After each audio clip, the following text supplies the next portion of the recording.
how you doing, Joe? Not too bad. So I'm joined here with my friends Staci and Jennifer. Hi. Okay. Hey, girls. Hi. How are you? How are you doing? We're excited to talk to you. We are excited, and thanks for allowing us to have this interview. All right, so let's waste no time. So can we start off with having you talk about what you're allegedly in prison for right now? Well, I started out with one bogus murder for hire charge, okay? And then when they arrested me and they held me without bond and kept me in solitary confinement in Oklahoma City, they tried to get me to plead guilty, and I wouldn't plead guilty. I wanted a trial because I didn't do anything. And the minute that I asked for a new trial, they superseded my indictment and charged me with 22 more charges, just like they did President Trump. So they charged me with another murder for hire charge and then 20 animal charges. So, hey, Joe, but I'm going to call you Mr. Exotic because I think that's fantastic. That's all right. First of all, thank you so much for talking to my sister Jennifer and our friend Andrew. It means the world to us. I know during COVID, when the whole entire world shut the fuck down, it was amazing to have you and your cast of characters and your story and to follow all of y'all. And it was so amazing to have that during such a shitty time in our world. So thank you so much for sharing your life with us. We asked some folks, what do you most want to know about Joe Exotic? And the funny thing was the thing that I wanted to know most was the thing that a lot of other people wanted to know most. And how the hell does a gay 19-year-old become a chief of police? Okay, when I graduated high school, one of my friends was a police chief in Argyle, Texas, which was about 20 miles from the town I was at. And he was dating the mayor's daughter. And I asked if I could apply for a job. So back then you had to go in front of the city council to apply for a city job. And they told me that, I looked 12 years old when I was 19. And they told me that I looked too young to handle myself on the street. So I made them a deal that I would work for free for 6 months to prove that I could do it if they give me a chance. And before those 6 months was up, I graduated the police academy as the youngest police chief in the state of Texas as a police chief. Are you still, has anybody younger than you been appointed police chief in Texas? Not as young as I was, huh? That's pretty impressive. That's Yeah. Fantastic. And then you've run for president. You ran for, I believe, governor. I did. And I ran for president again from here. So you also, didn't you have a game show while you were in initially, or at least first in prison? You hosted a game show. From prison? I thought that's what I saw. I could be wrong. No, I do a lot of radio talk shows. Like every Saturday morning, I do the John Clay Wolf Show. And then I did the Hawkeye in the Morning shows on Monday in Dallas. And then I do the Big Mama in Miami, Florida. So I do a lot of radio talk shows. I want to kind of go back to what led you to become a keeper of big cats. What first drew you to those exotic animals? All right. Well, believe it or not, before 1999, I never seen a tiger in my life. Okay. Me and my brother owned a pet store in Arlington, Texas for 16 years. And then he got killed in a tragic car accident south of Dallas, Texas. And he always lived at the same place as my mom and dad because he never wanted them to go to a nursing home. So him and his wife and kids lived on the same ranch in Oklahoma as my mom and dad did. And then when he got killed, none of the other family members wanted to go take care of mom and dad. So I sold the pet store, and me and my mom and dad combined our money with what they got from the insurance company and what I got from selling the pet store. And we started building a sanctuary in memory of my brother. And about in 1999, early 2001, the city of Ardmore, Oklahoma called me, and they said, "Hey, can you come help us down here in Ardmore because somebody moved and left 2 tigers and a black leopard and a mountain lion in the backyard, and they're starving." So I got the vet, went down there, and they were really, really, really in bad shape. So we tranquilized them, and we took them back to the park, and I put them in a cage. And see, back then, I was the only one there. Brian was on hospice inside the house dying. So we weren't open yet, and I didn't have any employees yet. So I was the only one there. Man, I used to lock myself in a cage with these 2 tigers because they were so sick, and clean their cage and pet them. And then about 5-6 months later, I went out to do chores one morning, and I go in the cage and clean the cage, and I would lock myself in this cage. Okay, that's how crazy I was. I didn't even think about them being dangerous. And Right. I went to go clean inside of their house, and there were 6 little baby tigers in the house. Oh no. So that was my first experience with baby tigers. But from that day on, everybody around the United States just kept calling me to come get tigers. It was crazy.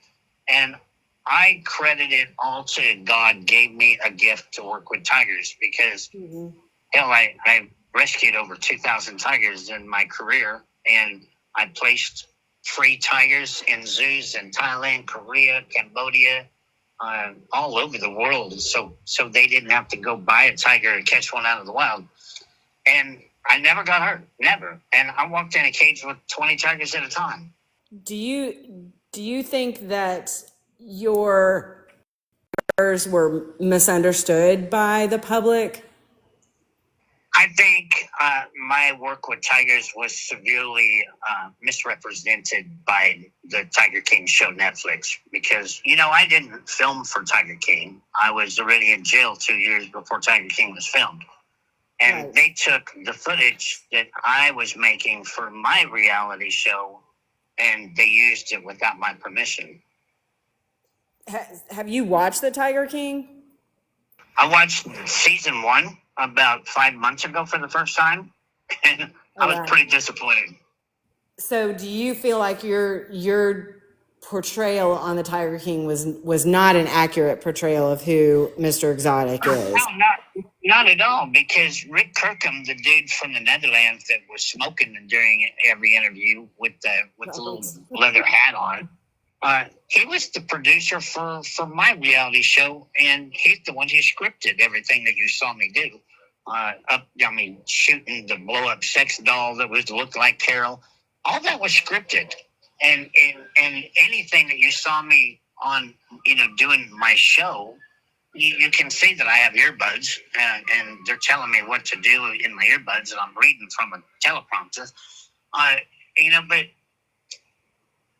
you can tell when you watch that show good enough that they had an agenda, and that was to make me look crazy so they could pass a law to keep people from owning tigers, except for Carole and her organization. Because who in the hell interviews a hitman in a bathtub, And then they got John Finley running around with no shirt on, and they portrayed me to be this meth head, but I was the only one in the entire show with teeth and clothes on. I noticed that. I did notice that.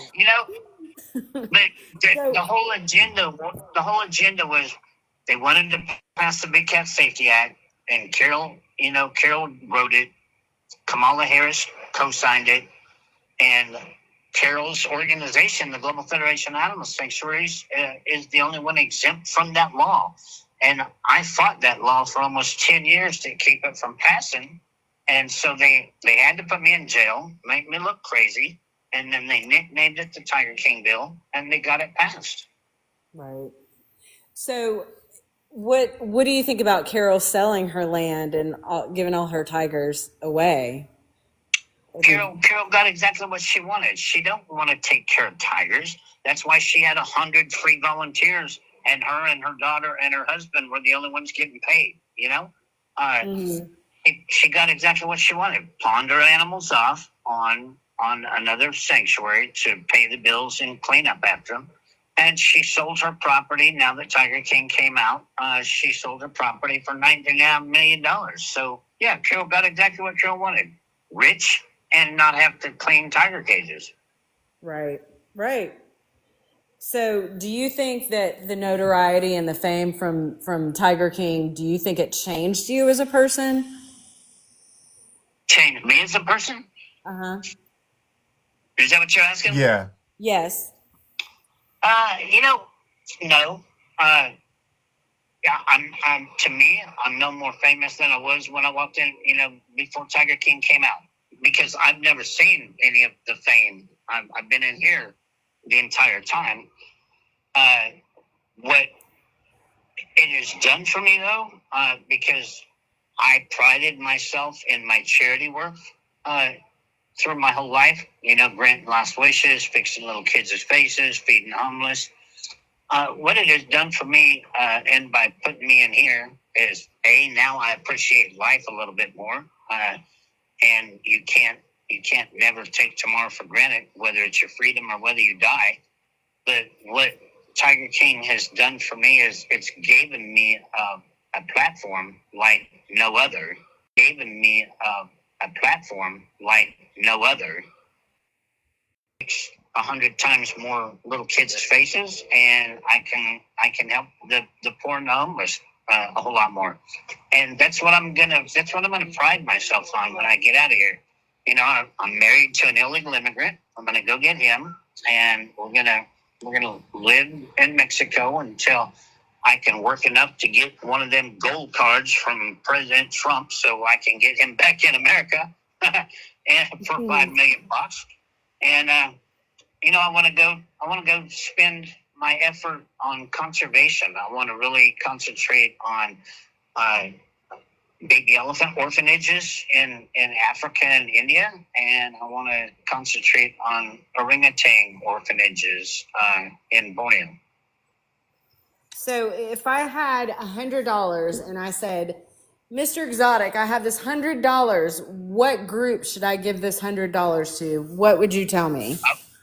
Operation Smile, because it only takes $250 to fix a little kid's face. Okay. Andrew, can we get that Operation Smile out there somehow? Yeah, we can add a link to this when I put this out. Yeah, for sure. Okay. Yeah, Operation Smile is an amazing organization, and it only costs $250 to fix a little kid's face. Okay. And Unhinged Heather asks, how long are you in for? When will you get out? If I don't get a pardon by President Trump, my earliest out date is October the 1st of 2030. Speaking of President Trump, what are the reasons you believe that President Trump should consider granting you a pardon? Well, if you watch season 2 of Tiger King, they all admitted to perjury on world television.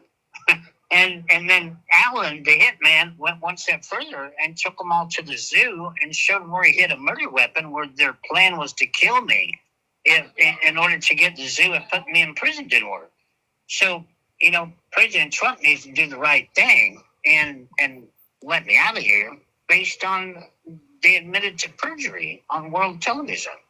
And we now have over 700 phone recordings and all of the text messages and everything, because they've turned their cell phones over, of the federal agents telling them how to fabricate the evidence to convict me. So what do we need to do? Do we need to write President Trump and say, hey, these are the reasons why Mr. Exotic should be pardoned? Is there anything that we as the population can do? I have a petition out there, and I will send it to you as soon as we're done. And then, numbers is what scares politicians. Numbers speaks in volume.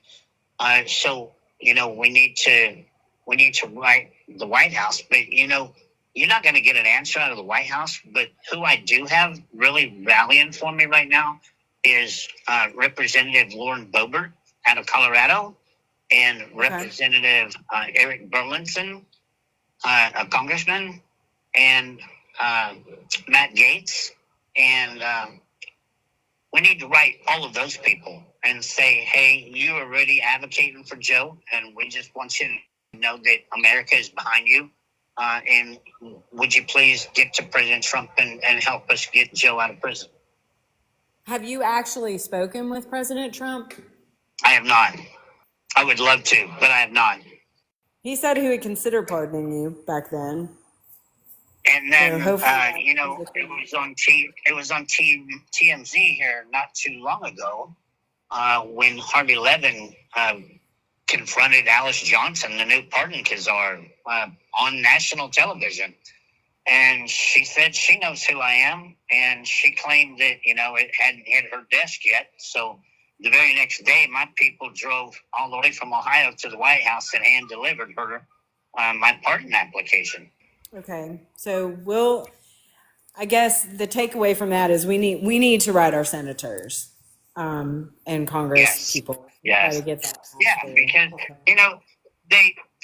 they ran on the fact that they were going to fix the justice system. They were going to quit, make it to where it wasn't weaponized against people.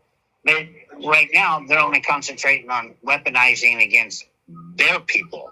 Okay, what about the normal citizen like you and I and your neighbor? It's still being weaponized against all of us, and it's got to stop because that's what they promised they were going to stop. Just a real quick to educate the general public a little bit how the feds work. Okay, you got to keep in mind the federal Department of Justice can convict you on hearsay. All it takes is two people to tell a jury a story, whether it's true or not. Okay, in a state trial, they have to have evidence. They can't convict you on circumstantial evidence or hearsay, but the federal court can. And what they did to me was they arrested me, they held me without bond, they kept me in solitary confinement for 2 years, so I couldn't work, I couldn't help find evidence, I couldn't help build my case, and I had to use public defenders because I couldn't work I couldn't get out on bond to work in order to hire real lawyers. Okay, so I had to go through this trial using their lawyers that wouldn't do anything I asked because I had almost 30 witnesses I wanted, and they didn't give me one witness. They didn't allow me to have one witness. The manager of the zoo, John Rinke, the guy with no legs, he was the manager of that zoo for 14 years. He should have been the main witness. Right. Because he knew everything. And they wouldn't let him testify. Okay, so now I've lost all of my appeals based on those public defenders did not raise enough objections and do their job. So the government's employees that were supposed to represent me didn't do their job, so I'm the one being punished. And it's not just happening to me. It's happening to tens and 20,000 people stuck in federal prison. Right. That's true. That's very true. So, and the system has to be fixed, and it's time. Whether people like me or they don't like me, you obviously know somebody that has been stuck in this system or is stuck in this system, or you could be stuck in this system tomorrow. You just don't know it, and we got to change it before you are stuck in this system. So do you feel like the judgment that Carole Baskin had against you had an effect on the amount of money that you had disposable to pay to attorneys? I think Carole Baskin's influence was everything about. She got away with murder. You saw the show, and you didn't even see half of the evidence I had about her. She killed him. Okay. She is the one who designed his power of attorney. It says on the second page, this instrument was designed by Carol Lewis. She filed it in 1997, 2 months before she reported him missing and made it a legal document. Okay? And then she's the one who had him declared dead 4 years later. And in the first paragraph of his power of attorney, it says, in case of my disappearance. Who the hell does that? Okay? Nobody. Usually you would put upon my death, right? Okay? Correct. All right, so she collects $6 million 4 years later. All right, now she wants to get on television and claim that he's alive in Costa Rica. Okay, well then why isn't she being charged with fraud? Because she designed it, she filed it, she had him declared dead. Why doesn't she have to give that $6 million back? Okay, we have another couple of questions. Heather says, is it true that you pew-pewed some tigers like the movie said? Yeah, absolutely. Okay, I have in writing a protocol by the USDA, the United States Department of Agriculture, is who inspected me and gave me a license to run a zoo. My vet and my inspector signed off on that, okay? And my inspector, Debbie Cunningham, told me and Rinky to put those 5 tigers down because they were 23 years old. They were declawed when we got them. They were crippled. They were old, and they would never make it through the winter. Okay, look, before I put those 5 tigers down, I probably put 30 others down in 23 years. Animals die, I'm sorry, so do people, right? Now, the reason why I used a gun is because in order to put a tiger or a lion down, the vet can't just walk in and give them a shot like you do a dog. Okay, you have to tranquilize them first or shoot them. Okay, tranquilizing, you shoot them with a 6cc dart, which is huge. And the needle is 14 gauge, which is damn near the size of a pencil lead, right? And that thing is traveling at 2,000 miles a second and hits that animal. And it's going so fast, that medicine goes in so fast with a primer, a 22 gauge primer behind it. And it's so hot, the animal freaks out, falls the cage, runs around. And then depending on if it's fat or skinny or hyper or been drugged so many times that it's immune to the tranquilizer, sometimes you got to shoot them 5 or 6 times.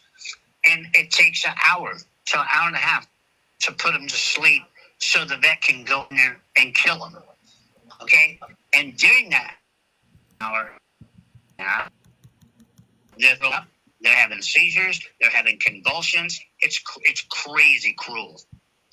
And Wow. I put those tigers down in a half of a split of a second and ended their pain. That makes sense. But I wasn't That allowed makes to sense. tell the jury how that happened. I even had one of my friends buy some darts so I could show the jury how big the darts were and what we had to do. And they wouldn't let me show the jury. How many people lied on the stand? Every one of them. Yeah. Lauren lied about me mailing a phone to her. Lauren lied about them buying the zoo. They didn't buy that zoo. They conned their way on the property deed, claiming they were investors. Okay, and turned around, they were pissed broke.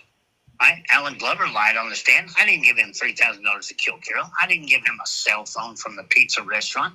The prosecutors had that pizza restaurant phone, and the text messages proved on it that he stole the phone from the pizza restaurant. Okay? But they didn't show the jury that. That was part of my appeal. Okay? James Garrison got up there and lied his ass off, but I couldn't explain to the jury that the whole time him and Jeff were doing fake IDs, fake driver's licenses, running up fake credit cards on people's names, and then drugging and raping young girls at the zoo. Wow. I didn't get to tell none of the story. Do Wow. you still talk to any of these folks? I don't talk to nobody. The only person I talk to is John Rinke. John Ranking. Gotcha. And are you familiar with Jim Rathman? I am. Because I believe, if I'm not mistaken, he does believe that Carole is guilty. Absolutely. And he did a really good investigation and proved that anything that I did was only hearsay. It was only freedom of speech. I didn't offer Right. to do anything. Right. But Jim Rathman quit my case because Jeff and Lauren were taking pictures of him and his kid in front of their house and posting them on the internet, threatening him. So Oh, wow. That is insane. Wow. That is insane. And we have two people, Kat and Courtney said hello. Hey, girls. Well, let's switch gears just a little bit. What's the wildest rumor you've heard about yourself? The wildest rumor that I've heard about myself. Jeff put it out there that I was having sex with tigers. I don't know how dumb people are, but I'm sure it's probably not very easy to butt fuck a tiger. Oops. We have to watch our language on here, Joe. Okay, but that's how stupid this has gotten. Well, I think there's a whole bunch of jealousy going on. And he's still trying to look like Robbie Knievel. He stole Robbie's identity. Oh, did he? Yeah, he used to pull a big car trailer around that said Robbie Knievel all over it. Yeah, dude, he stole Dan Haggerty's identity. He claimed that he made Grizzly Adams. It's just Jeff is nobody. And so Jeff always has to claim he's somebody. And now he's the Tiger King. Well, he's not. You are. Just saying. Courtney wants to know if you're going to open up another park when you get out. No. Absolutely not. I'm going to take my little Mexican husband and go enjoy my life. To Mexico. There you go. And Monica said, if you could send a message to the public today, what would that be? First of all, I thank everybody for the support around the world, because your letters is what's kept me alive for 2 years and 8 months in solitary confinement. But believe in what you can see for yourself. Okay, I'm not just a TV character, and that show was so scripted for an agenda. But what I need you to do is everywhere. I mean, everywhere. President Trump, Barron Trump, Donald Jr., Lloyd Trump. Everywhere a politician makes a post hashtag free Joe Exotic in there. And sooner or later, we're going to get this army big enough to make some noise. So I'll say this from a personal note is the show may have been very scripted, but I totally fell in love with you on that show. Your personality. All took your side, Joe. So, yeah. Clothing choices. Yeah. I mean, your blunt ass honesty. I loved every second of it. Do you know about the TikTok craze? Have y'all, Andrew, ask him about Carole Baskin. That Killed her husband, whacked him. Yeah, does he know? Oh, yeah. I've heard that. So if Hollywood were to make a biopic or a movie about you, who would you want to play you in that movie? Children. Yes, absolutely.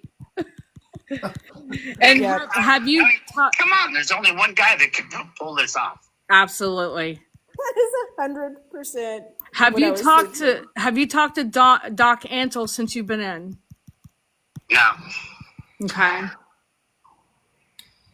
I think it's pretty cheesy.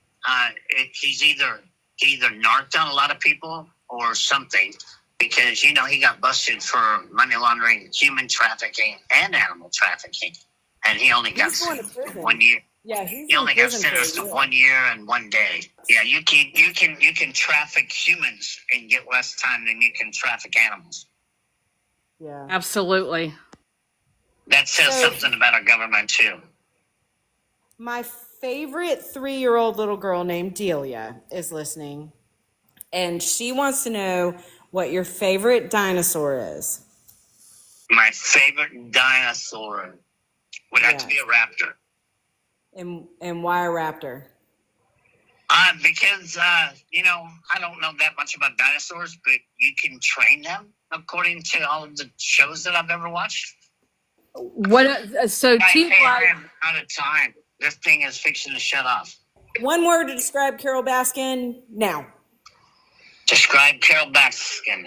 Oh man, One word. without cussing, that's tough. Crazy.